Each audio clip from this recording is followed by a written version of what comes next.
ये बहुत ही important question है जो बोर्ड परीक्षा में अक्सर पूछा जाता है। भूमि पर स्थित बिंदु X से ऊर्ध्वाधर स्थित मीनार PQ के शीर्ष Q का उन्नयन कोण 60 अंश है। भूमि पर एक बिंदु X है और उस बिंदु X से जब मीनार PQ को देखते हैं, है ना, और मीनार PQ का शीर्ष क्या Q है, तो उन्नयन कोण 60 अंश बनता है। ये भूमि है, भूमि पर बिंदु X है, तो ये भूमि पर बिंदु हमने X मान लिया। ये भूमि पर बिंदु हमने X मान लिया और मीनार PQ है, तो ये मीनार PQ है और इसका शीर्ष जो है ये वाला बिंदु ये Q है। तो जो उन्नयन कोण बनता है जब X से देखते हैं, उन्नयन कोण कैसे बनता है, जब नीचे से ऊपर की तरफ देखते हो तो उन्नयन कोण बनता है। तो ये जो कोण बन रहा है वो 60 अंश का बन रहा है। फिर कह रहा बिंदु X से 40 मीटर ऊंचाई पर स्थित, 40 मीटर ऊंचाई यानी यहां से सीधे सीधे 40 मीटर ऊंचाई पर स्थित बिंदु Y, ये वाला बिंदु हमने Y मान लिया, से शीर्ष Q का उन्नयन कोण 45 है। जब यहां से हम देखते हैं तो यहां पर ये खींचा उन्नयन कोण इस तरह, तो ये जो कोण बनता है यहां से ये वाला कोण बन रहा है 45 अंश का। ठीक, मीनार PQ की ऊंचाई तथा दूरी PX ज्ञात कीजिए। तो ये PX दूरी ज्ञात करना, इसको हम X मान लेते हैं, और इस मीनार की ऊंचाई ज्ञात करना, इस मीनार की ऊंचाई हम स्मॉल h मान लेते हैं। ठीक, हम क्या करते हैं, PX के समांतर रेखा YZ खींच देते हैं। ठीक, तो ये समांतर रेखा है तो ये दूरी बराबर होगी, है ना। तो PX बराबर YZ, और हमने ये दूरी कितनी मानी, X मानी, X मीटर। मीनार की ऊंचाई याद करना है तो मीनार की ऊंचाई हम कितनी मान लेते हैं, स्मॉल h मानी हमने, तो मीनार P की ऊंचाई स्मॉल h मीटर है। ठीक, अब देखेंगे यहां पर ये ऊंचाई पर जाता है तो जो YX रेखा या XY रेखा है वो PQ के समांतर होगी। जो XY रेखा क्या होगी, पैरेलल होगी PQ के। ठीक, क्योंकि ऊंचाई पर सीधे सीधे ऊंचे जाएंगे, है ना। अब तो ये दूरी, है ना, कितने 40 मीटर चलता है ऊंचाई पर। तो ये जो हमें दिया गया है एक्स वाई का मान, ये हमको 40 मीटर दे रहा। जब ये 40 मीटर है तो जो पी जेड है ये वाली दूरी ये भी 40 मीटर होगी, बराबर पी जेड। ठीक है, ये आपको आयत जैसा नजर आ रहा है ना। आयत के सामने वाली भुजाएं कैसी होती है, समान होती है। ये एक्स है तो ये एक्स हो गया, ये 40 तो ये 40 हो गया। ठीक, ये पूरी ऊंचाई हमने एच मानी, इससे 40 निकल जाएगा तो ये कितनी बचेगी, क्यू जेड का मान।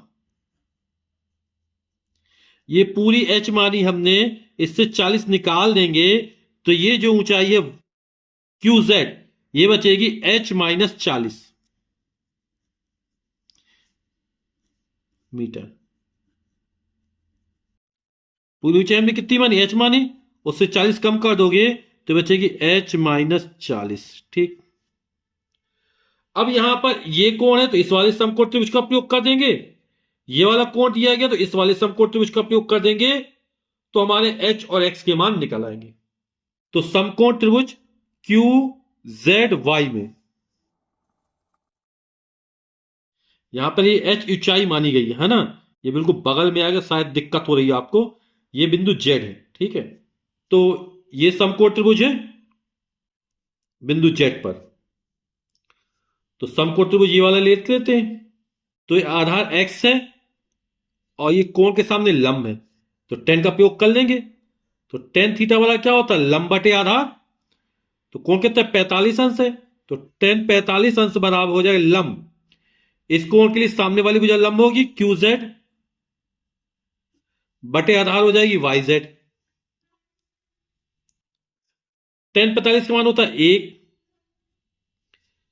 क्यू जेड का मान h-40 h-40 है।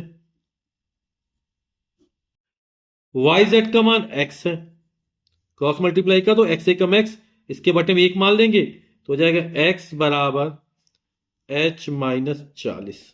इसी तरह इस वाले समकोण त्रिभुज का उपयोग कर लेते हैं, समकोण तो क्यू पी एक्स में। यहां पर ये वाला कोण कैसा समकोण है, तो कोण 60 अंश है, ये वाला लंब हो जाएगा, ये वाला आधार हो जाएगा, तो tan 60 और tan थीटा वाला कितना, लंब बटे आधार, कोण के सामने हमेशा लंब, लंब हो जाएगा क्यूपी, आधार हो जाएगा पी एक्स। tan 60 का मान कितना होता है, √3 होता है। क्यूपी मीनार क्यों चाहिए, स्मॉल एच मानी, पी एक्स का मान कितना, स्मॉल एक्स है, तो एच वाला कितना होगा, √3x हो जाएगा। इसको समीकरण में 1 मान लेते हैं, तो स्मॉल एच का ये मान जो √3x निकला, इसको समीकरण 1 में रखने पर, ठीक, तो स्मॉल x बराबर हो जाएगा h, h का मान कितना, √3x है -40, √3x का पक्षांतर कर दो, कितना हो जाएगा, x माइनस √3 इंटू एक्स बराबर -40। माइनस एक्स कॉमन निकाल लेते हैं, क्योंकि ये माइनस माइनस कैंसिल हो जाएगा, तो माइनस एक्स कॉमन निकाल लेते हैं, तो यहां एक्स निकल गया, बचेगा 1, ठीक, और माइनस प्लस हो जाएगा, तो माइनस एक्स कॉमन निकाल लिया, तो ये बचेगा -1 और माइनस माइनस प्लस √3 हो जाएगा, बराबर हो जाएगा -40। समझ गए ना आप लोग, माइनस चिन्ह जब निकालें अंदर चिन्ह बदल जाएंगे, माइनस का प्लस का माइनस हो जाएगा और माइनस का प्लस हो जाएगा, माइनस से माइनस कैंसिल हो गया, एक्स कमाने की संख्या बटे में चली जाएगी, तो एक्स बराबर हो जाएगा 40 बटे -1 प्लस √3, इसको लिख सकते हैं √3 -1, ठीक, आगे पीछे कर सकते हैं।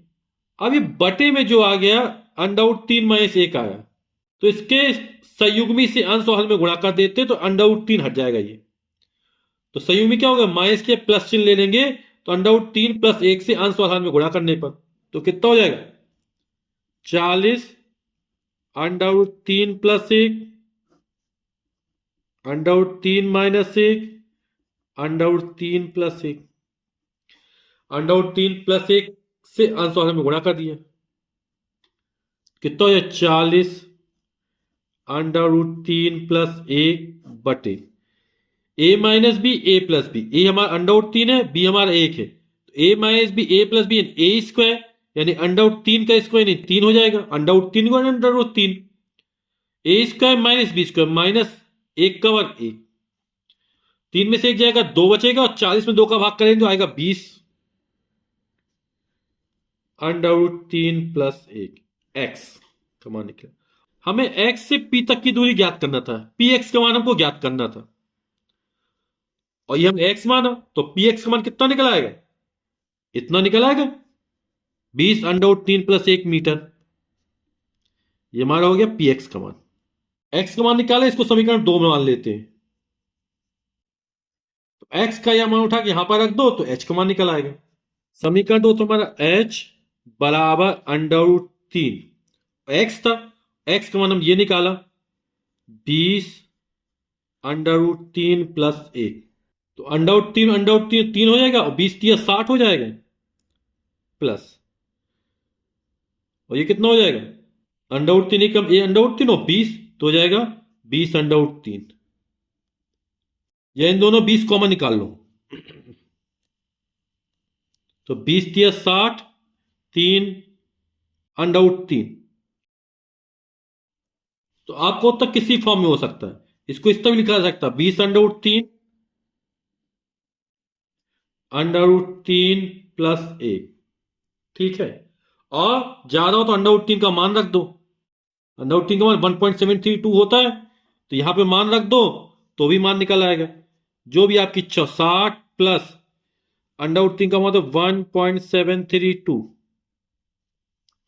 तो हो जाएगा 60 प्लस 0 2 दूनी 4 दो तिया 6, दो सत्ते 14 की चांस लगी 1, 2 एकम 2 1 3, 3 अंक बाद दशमलव लग जाएगा।